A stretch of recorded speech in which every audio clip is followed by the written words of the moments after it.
Hello everyone, आज मैं आपको एक कहानी सुनाने जा रही हूँ। इस कहानी का नाम है घर वापसी। ये कहानी रविन्द्रनाथ टैगोर द्वारा लिखी गई है। कहानी का मेन पात्र है पाठक चक्रवर्ती। पाठक चक्रवर्ती अपने मोहल्ले के लड़कों का नेता था। सब उसकी आज्ञा मानते थे। अगर कोई उसके विरुद्ध चला जाता था तो मानो उसकी आफत आ जाती थी।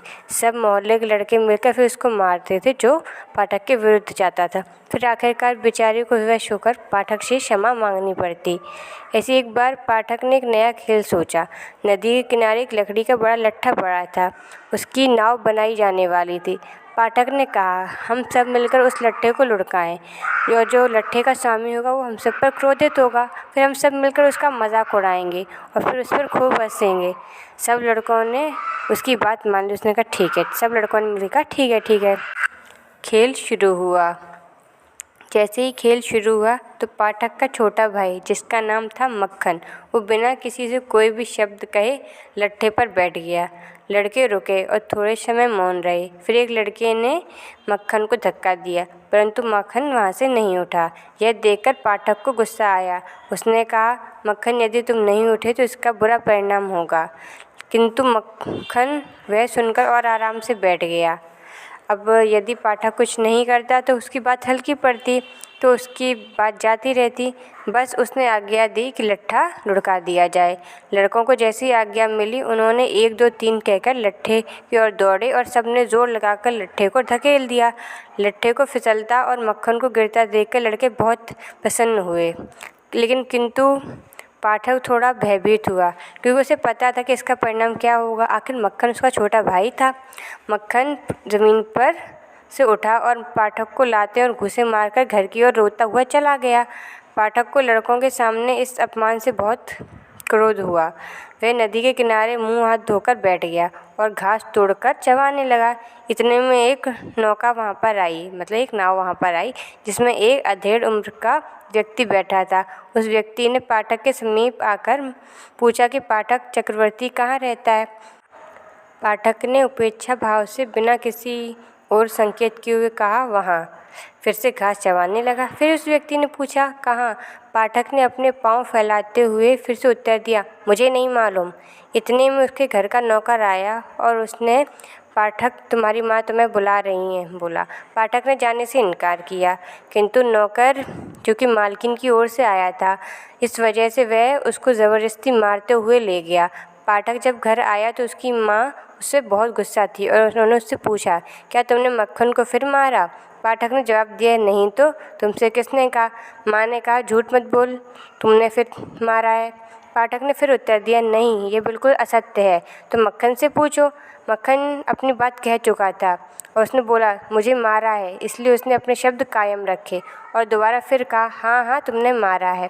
यह सुनकर पाठक को गुस्सा आया और मक्खन के पास जाकर फिर से उसे मारना शुरू कर दिया। उसकी माँ ने उसे तुरंत बचाया और पाठक को मारने लगी। उसने अपनी माँ को ही धक्का दे दिया। धक्के से फिसलते हुए उसकी माँ ने कहा, अच्छा, तो अपनी माँ को भी मारना चाहता है। ठीक उसी समय वह जो अधेड़ उम्र का आदमी था, जो नाव से आया था, वह व्यक्ति घर में आया और कहने लगा, क्या किस्सा है। पाठक की माँ ने पीछे हटकर आने वाले को देखा और तुरंत ही उसका क्रोध आश्चर्य में परिवर्तित हो गया, क्योंकि उसने अपने भाई को पहचाना और कहा, क्यों दादा, तुम यहाँ कैसे आए। फिर उसने नीचे को झुकते हुए उसके चरण छुए। उसका भाई विशंभर उसके विवाह के पश्चात बम्बई चला गया था, वहाँ व्यापार करता था। जब कलकत्ता अपनी बहन से मिलने आया, क्योंकि बहन के पति की मृत्यु हो गई थी। कुछ दिन तो बड़ी प्रसन्नता के साथ बीते। फिर एक दिन विशंभर ने दोनों लड़कों की पढ़ाई के बारे में पूछा। तब उसकी बहन ने कहा कि पाठक थोड़ा चंचल है। थोड़ा क्यों, पाठक काफ़ी ज़्यादा चंचल है और हमेशा शरारतें करता रहता है, लेकिन जो मक्खन है वो पढ़ने का बहुत इच्छुक है। यह सुनकर विशंभर ने कहा, मैं पाठक को बम्बई ले जाकर पढ़ाऊँगा। पाठक भी चलने के लिए मान गया। माँ के लिए बहुत ही हर्ष की बात थी, क्योंकि वह सर्वदा डरा करती थी, मतलब हमेशा चिंता करती थी कि पाठक के मक्खन को नदी में ना डुबो दे या उसकी जान ही ना ले ले, उसकी माँ, या फिर कहीं उसे मार ना डाले। पाठक प्रतिदिन अपने मामा से पूछता था कि तुम किस दिन चलोगे। आखिर वो चलने का दिन आ गया। उस रात पाठक सोया भी नहीं। सारा दिन जाने की खुशी में इधर उधर फिरता रहा। उसने अपनी मछली पकड़ने की हथियार वगैरह, पत्थर, छोटे छोटे टुकड़ों और जो भी उसके पास सामान था उसे सब मक्खन को दे दिया, क्योंकि उसे जाते समय मक्खन से सहानुभूति सी हो गई थी। बम्बई पहुंचकर पाठक अपनी मामी से पहली बार मिला। वह उसके आने से कुछ खुश नहीं थी, क्योंकि उनके भी 3 बच्चे थे और वह काफ़ी थे। एक और चंचल लड़के का आ जाना उनके लिए इतना सुखमय नहीं था। उन्हें इस बात की खुशी नहीं थी। पाठक को यहाँ पर सांस लेना भी कठिन हो गया था। पाठक के लिए उसका अपना घर ही स्वर्ग था। उसके लिए एक नए घर में नए लोगों के साथ रहना काफ़ी कठिन सा हो गया था। वह रात और दिन अपने नगर के बारे में सोचता था, वहाँ के सपने देखता था। वहाँ जाने की इच्छा करता रहता। उसको वह स्थान याद आता जहाँ पर वह पतंग उड़ाता और जहाँ वह सब कभी नहाते थे, कभी अपने साथ खेलते थे, कभी उसे अपनी माँ का ध्यान आता। उसे रात दिन बस यही सोचता रहता था अपने घर के बारे में। उसकी सारी शक्ति समाप्त हो गई। अब स्कूल में उससे अधिक कमज़ोर कोई विद्यार्थी भी नहीं था। पाठक पढ़ने में भी काफ़ी कमज़ोर था। जब कभी उससे अध्यापक उससे कोई सवाल पूछते तो वह चुपचाप खड़ा रहता, चुपचाप अध्यापक की मार सहता था। जब दूसरे लड़के खेलते तो वह सबसे अलग खड़ा होकर घर की छतों को देखा करता। एक दिन उसने बहुत साहस करके अपने मामा से मालूम किया कि मामा जी, मैं कब तक घर जाऊंगा। उसके मामा ने उत्तर दिया, जब तक छुट्टियां नहीं हो जाती तब तो तुम यहीं रहोगे। लेकिन अभी छुट्टियों में बहुत दिन बचे थे, इसलिए उसको काफ़ी प्रतीक्षा करनी पड़ी। इस बीच में एक दिन उससे उसकी किताब खो गई। अब उसको अपना पाठ याद करना बहुत कठिन हो गया।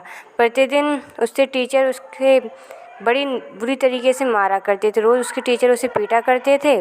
उसकी दशा इतनी ख़राब हो गई थी कि उसके मामा के बेटे उसे अपना कहने में भी शर्माते थे। उन्हें शर्म आती थी कहने में कि ये हमारा भाई है। पाठक की मामी जो थी वो पाठक को बिल्कुल पसंद नहीं करती थी। पाठक अपनी मामी के पास गया और कहने लगा, मैं स्कूल नहीं जाऊंगा, मेरी एक किताब खो गई है।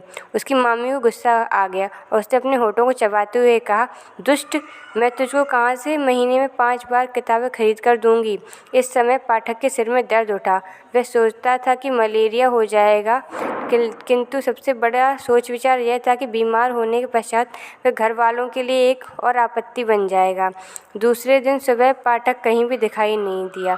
उसको चारों तरफ खोजा गया, लेकिन वह कहीं नहीं मिला और बहुत तेज़ बारिश हो रही थी। तो उसे 2 व्यक्ति खोजने गए और वे लौट आए और बिल्कुल भीग गए। आखिरकार विशंबर ने पुलिस में कंप्लेंट कर दी। थोड़े समय बाद पुलिस के सिपाही विशंबर के द्वार पर आए। पानी अभी भी बरस रहा था और सड़कों में पानी भरा हुआ था। फिर 2 सिपाही पाठक को अपने हाथों में उठाए हुए विशंबर के सामने लेकर आए। उन्होंने वहाँ पर रख दिया। पाठक के सिर से पांव तक कीचड़ लगा हुआ था और उसकी आंखें बुखार की वजह से लाल थीं। विशंबर उसको घर के अंदर ले गया। तब उसकी पत्नी ने पाठक को देखा और कहा, ये तुम क्या आपत्ति ले आए हो? अच्छा होता जो तुम इसे इसके घर पे ही भिजवा देते। पाठक ने यह शब्द सुने और सिसकियां लेकर रोने लगा कि मैं घर ही तो जा रहा था, परंतु वे दोनों मुझे ज़बरदस्ती ले आए। पुलिस वालों की बात हो रही, पुलिस वाले ज़बरदस्ती पाठक को ले आए थे। बुखार की वजह से उसकी हालत बहुत ख़राब थी। बुखार बढ़ता ही जा रहा था। सारी रात वह अचेत पड़ा रहा। विशंबर एक डॉक्टर को लाया। पाठक ने आंखें खोली और छत की ओर देखते हुए कहा, छुट्टियां आ गई हैं क्या? विशंबर ने उसके आंसू पोंछे और उसका हाथ अपने हाथ में लेकर उसके सिरहाने बैठ गया। पाठक ने फिर बड़बड़ाना शुरू किया, माँ माँ, मुझे इस प्रकार ना मारो, मैं सच सच बताता हूँ। दूसरे दिन पाठक को कुछ चेत हुआ। उसने कमरे के चारों ओर देखा और एक ठंडी सांस लेते हुए अपना सिर तकिए पर डाल दिया। विशंबर समझ गया और अपना मुख उसके समीप लाते हुए कहने लगा, पाठक, मैंने तुम्हारी माँ को बुला लिया है। पाठक फिर उसी प्रकार चिल्लाने लगा। कुछ घंटों के पश्चात उसकी माँ रोते हुए कमरे में आई। विशंबर ने उसको मौन रहने के लिए कहा, किंतु वह ना रह सकी। आखिर वो एक माँ है। उसने अपने आप को पाठक की चारपाई पर डाल दिया और चिल्लाते हुए कहने लगी, पाठक, मेरे प्यारे बेटे पाठक। पाठक की सांस कुछ समय के लिए रुकी। उसकी नाड़ी हल्की पड़ी और उसने एक पाठक ने फिर एक सिसकी ली। तब उसकी माँ फिर चिल्लाई। पाठक की माँ चिल्लाई और बोली, पाठक, मेरे आँखों के तारे, मेरे हृदय के कोयल। पाठक ने बहुत धीरे से अपना सिर दूसरी ओर किया और बिना किसी ओर के देखते हुए कहा, माँ, क्या छुट्टियाँ आ गई हैं? और ये कहानी यहीं पर समाप्त हो गई। मैं आपको इसकी एंडिंग थोड़ी एक्सप्लेन कर देती हूँ। असल में एंड में पाठक मर जाता है।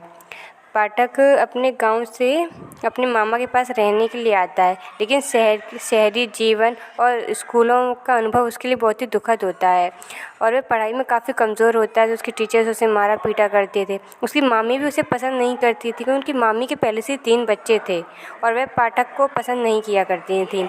और पाठक बीमार पड़ जाता है और मरने से पहले उसकी माँ उससे मिलने आती हैं गाँव से और अपनी इच्छा जताता है। इस कहानी में ये बताया गया है कि पाठक किस तरह अपने गाँव को कितना पसंद किया करता था और शहरी जीवन उसके लिए कितना दुखदाई हो गया। अंत में जब पाठक ये कहता है कि माँ, क्या छुट्टियाँ आ गई हैं, इस कहानी का मतलब यही है कि अब वह मर गया है। ये उसकी स्वर्ग की यात्रा को दर्शाता है। वह मरने से ठीक पहले अपनी माँ के आने पर ये कहता है, माँ, छुट्टियाँ आ गई हैं। इसका यही मतलब है।